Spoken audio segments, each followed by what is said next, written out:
ചവറ്റുകൊട്ടയിൽ അബോധാവസ്ഥയിൽ കിടന്ന കുഞ്ഞിനെയും എടുത്ത് അമ്മ നായ ഓടിയെത്തിയത് വെറ്റിനറി ക്ലിനിക്കിലാണ്.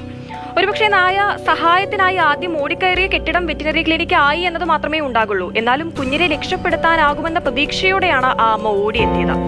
വൈറലായിരിക്കുന്ന ദൃശ്യം തുർക്കിയിൽ നിന്നാണ്, ഇസ്താംബുളിൽ നിന്നാണ് സംഭവം.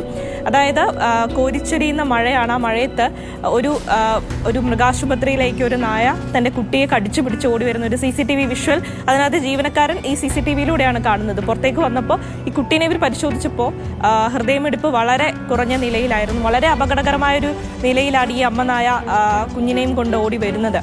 കൃത്യസമയത്ത് എത്തിച്ചതുകൊണ്ട് ഡോക്ടർമാർ പരിചരിച്ചു. അതിപ്പോൾ നായ്ക്കുട്ടി പൂർണ്ണ ആരോഗ്യവാനാണ്. നായ ഒരു പക്ഷേ ഈ പറഞ്ഞതുപോലെ ആദ്യം കണ്ട ഒരു കെട്ടിടത്തിലേക്ക് നായ്ക്കുട്ടീനെ കൊണ്ട് വന്നതായിരിക്കാം, അല്ലെങ്കിൽ ആ കെട്ടിടത്തിൽ മറ്റ് മൃഗങ്ങളെയും ഒക്കെ ആയിട്ട് ആളുകൾ എത്തുന്നത് കണ്ടിട്ടുണ്ടായിരിക്കണം.